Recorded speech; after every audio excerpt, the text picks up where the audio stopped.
Yes, mambo vipi wadau na wana Daudi. I'm Useful Idioti and this is the Football Formula episode 9. I'm your host alongside Dengize and Denver Koki. Karembu amesema bado anajificha nyuma ya kamera, lakini episode 9 we in it. Majama mnafeel aje? Acha niseme mapema kabla watu wadanganye. Tulikuwa na wewe weekend yote tukiwatch games, hata unajua vile na feel, si ndio? So I need not say anything more than that. Okay. Kila mtu anajua na tumesema ukweli, watu wasidanganye. Mimi na feel fiti. Hiyo ndio ukweli wa mambo. God amenilinda. Unaona mwili yangu vile inakaa. Unaona vile nyinyi mnatoshana. Bora uhai. Guys, it's going to be a nice talk here at the Football Formula. Stay tuned. On Saturday, game week 9, we had 7 matches. Sawa? 2:30 p.m. Arsenal were playing against Tottenham. And they won. How many goals? 3 goals to 1. 3 goals to 1. Convincingly won. Okay, 3 goals to 1. Then at 5 p.m, we had a goal rush. Sawa. Sure. We had 6 matches. 5 matches, just to mention, 5 matches. We had Chelsea and Crystal Palace. Chelsea won 2-1 against Crystal Palace. Then we had Bournemouth and Brentford. The game ended at draw, 0-0. Right? Then there was a match between Newcastle and Fulham. Newcastle won 4-1 against Fulham. Fulham were unlucky, they got a red card. 8th minute. Wow. Hiyo ndio ilikuwa mbaya. And then there was a later kickoff, right? Kulikuwa na Southampton and Everton. Everton won 2-1, right? Yeah. And then there was the later kickoff at 6:30 p.m. where West Ham won against Wolves 2-0, 2 goals to 0. Right? Skamaka off the mark. Skamaka off the mark. Can I also mention a few random stats? Okay. Skamaka opened his Premier League account. True. Aubameyang opened his account for Chelsea. I think in the Premier League, right? True. And then Leandro Trossard became the first ever player for Brighton to score a Premier League hat-trick. And then became the third player to score a hat-trick at Anfield after Peter Ndlovu and Andrea Shavin, who scored 4. True. And then and Harry Kane scored his 7th goal penalty in the North London derby. I think he's now making it 14 goals. I think now he's now the top. I think he's the most penalty versus a single opposition in the Premier League. Top with Alan Shearer. Sure, yeah. Okay. Any other thing? Pia Konokodi, his first goal for Everton, alikuwa amefunga ingine pale Merseyside derby lakini ikakataliwa. Another new signing ya Liverpool, ya Everton this season, Dwight McNeil, first goal for Everton as well. So it was a weekend of many firsts. Wow. It was a Saturday. Yani, hiyo Saturday ilikuwa na mambwembwe sana. We've mentioned the results. Nilikuwa nimesahau Liverpool and Brighton it ended at draw 3-3 at the Anfield. Okay, but at the same time, it was a derby weekend. You remember? We did the first version of it. We are doing a reaction of it. Sure. So, let's focus on these derbies. We had 2 London derbies, right? On Saturday. Sure. Arsenal Versus Tottenham. Spurs. 3-1. What do you think Arsenal did right that made them win that match against Tottenham? I think Arsenal did everything right. I'd predicted they would draw, but I was also keen to mention that this has been Arsenal's meal, this fixture, especially at Emirates. I think Spurs have not won there in the Premier League since 2010, and the record goes on. Plus, I also mentioned that when Partey comes in and there's that, pivot alongside Granit, then it is very difficult to penetrate and beat Arsenal with ease. So Partey's coming back from that injury was a very key point for that match. And then I also feel Arsenal just prepared for that derby well as compared to Spurs. They had a game plan. They knew what they wanted to do. And then I'm looking at it people could say probably the red card turned things on in Nini. But if you look at that match, even before the red card, Spurs were all over the place and they were very shambolic. They weren't really convincing that, they wanted to get something out of that game. So I feel Arsenal won that convincingly. And the red card had no issue or had no big turning point in terms of that result. So Arsenal deservedly won that. So it was a well-deserved and organized match. That's a convincing win for Arsenal. Okay, that sounds good coming from a United fan. Okay. Mi naweza sema actually before that game nilikuwa nimewambia the only hurricane that we were fearing ilikuwa Hurricane Ian. Okay. Lakini si the player himself. But he scored. Aliscore lakini that won't be remembered. It will be remembered because he's now the top scorer in NLD. It's in history, but it's a record-breaking goal. But tunakumbuka mostly tuli win the 3 points. Okay. Mi naweza sema tulicheza fiti, alafu hiyo kurudi kwa Zinchenko na Pate ilisaidia sana sababu tunajua when Pate comes Jaka gets the license to go further forward, na tuliona alifunga kwa hiyo game. Actually he was the man of the match since his debut at the Emirates. Imemtake 7 years kupata his first ever man of the match award. So hiyo nini yake, partnership yake na Pate imefanya sana aweze kwenda forward, na at least siku hizi anakam na goodies, assist hapa, bao pale. Conte anafaa revise his mechanisms za approach big games, otherwise atakuwa just another mediocre manager kwa nini ya Tottenham, kwa folklore ya Tottenham. Another thing watu wana underrate lakini ilipatia Arsenal nini kubwa sana, boost kubwa sana. It was the atmosphere itself. Hata after the game coach mwenyewe alikubali, Arteta alikubali, he has never had anything like that in his playing days na say his coaching days. So it was vile tulikuwa tunasema, the writing was well on the wall. Yeah. On the same day, Chelsea faced Crystal Palace at the Selhurst Park. Chelsea, let me allow me say Chelsea won narrowly. Before that game, in my prediction I gave, nilikuwa nimesema Crystal Palace wakiperform their best, they can only amass a draw from that. Because in their last 12 games or so, hawakuwa wameishinda Chelsea. And kuna vitu zingine zinakoga very hard to break. They had a strong squad, wali draw the first blood, walifunga dakika ya 8, but as usual Chelsea could find a way ya come back kwa hiyo game na kushinda. There was a talking point ile ya Thiago Silva alishika ball akiwa last man. Though nilikuwa na feel on a different day ingekuwa red card, lakini pia unaweza argue that Jordan Ayew hakuwa direct on goal. Probably that's why alikuwa saved from a red card Thiago Silva. Alafu some things are like written in the stars, especially scoring against your former employers. Sababu unakumbuka Conor Gallagher last minute game ilikuwa inaenda draw by the way. True. Conor Gallagher alikam with the goodies, ilikuwa 92nd minute 90 seconds or thereabout. 90. If we fast forward to last season, tunakumbuka Jesse Lingard alifanya West Ham the same thing. Alikuwa loan huko, akawapiga. This season we have seen Kane doing something amefanya so often, akifunga Leicester. Many people don't know Kane aliendaga loan Leicester na amekuwa kiwafunga. So some things are like written in the stars. Yeah. Okay. Chelsea Palace predicted that they would draw. And actually the game was just going to draw anyway. Yeah, it was ending a 1-1 draw. If you flash back to that prediction that I made, I told you that Palace, compared to last season, they could actually get points from big matches. Very true. You get the point? Yeah.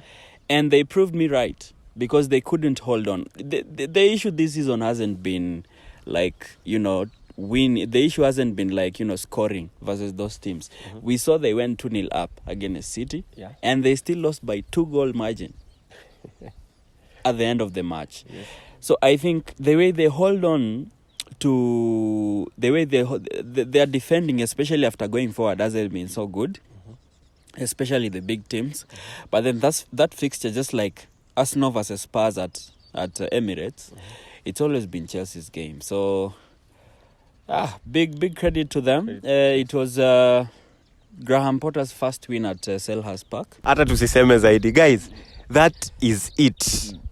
We are going for a short break. Na tukirudi Narudi saa hii.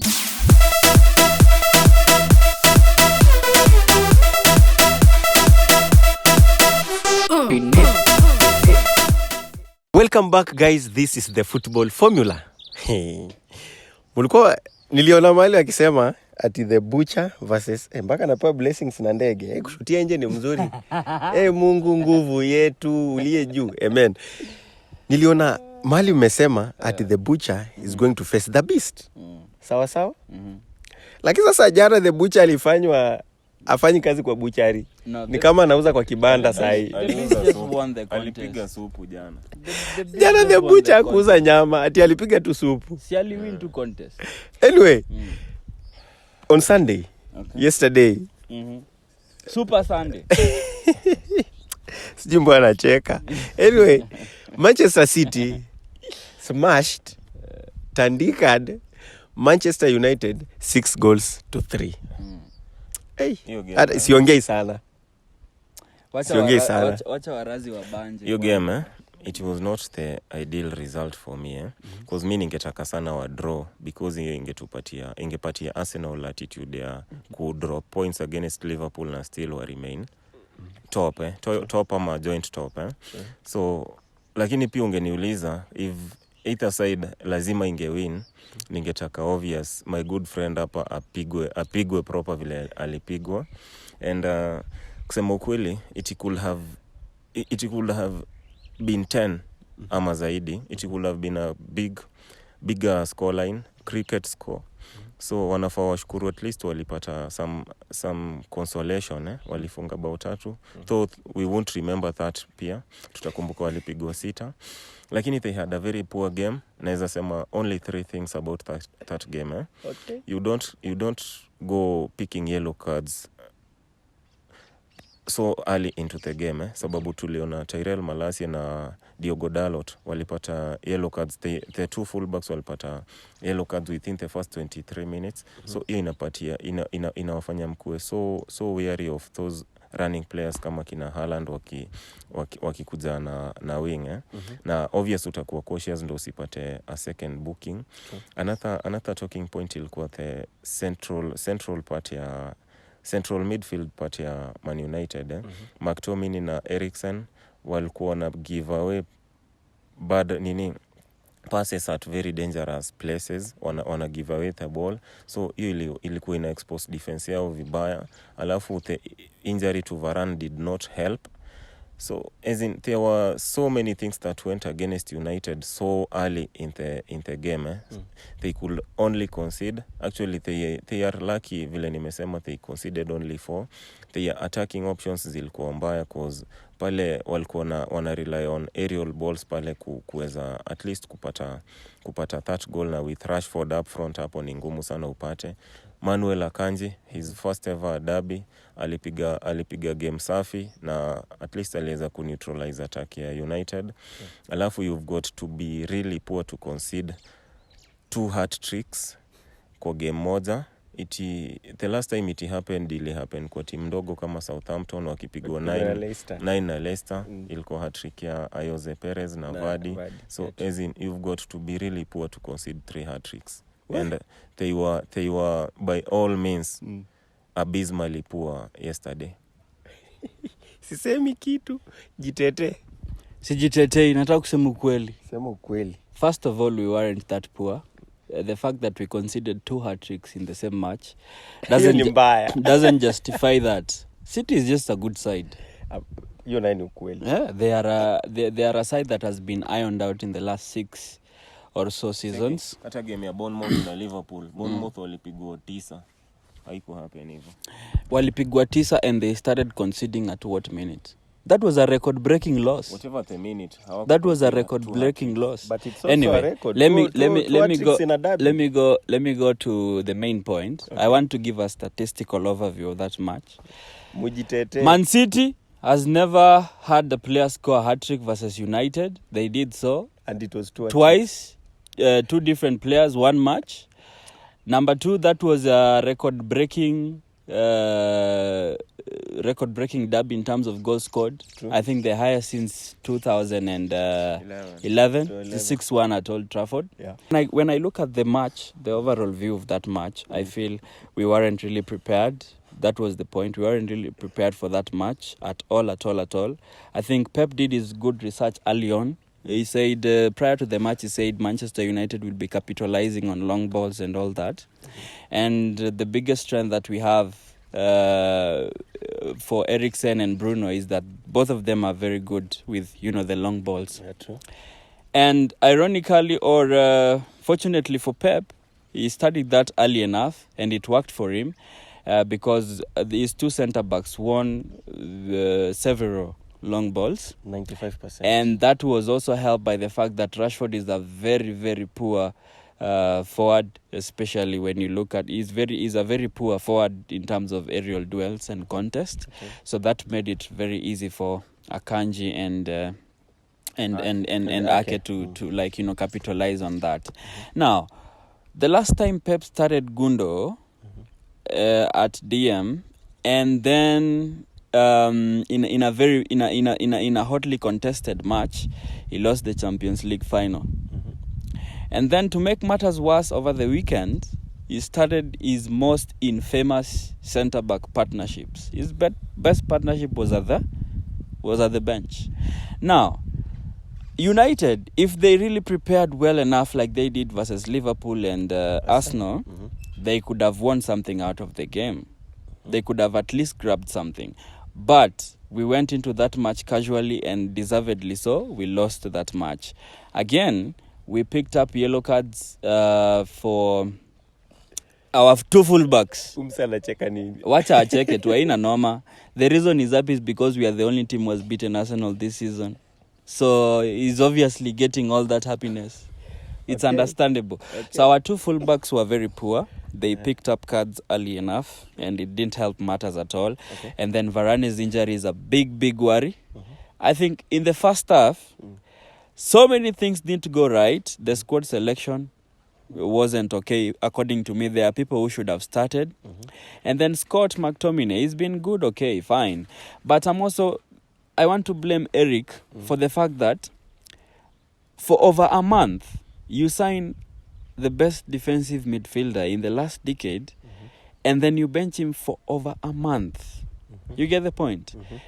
If I'm Eric, you try to integrate this guy into the first team gradually. You get the and you could have seen the balance that came in when he sent on Fred, sent on Casemiro, and sent on Luke Shaw. Okay. You get the point?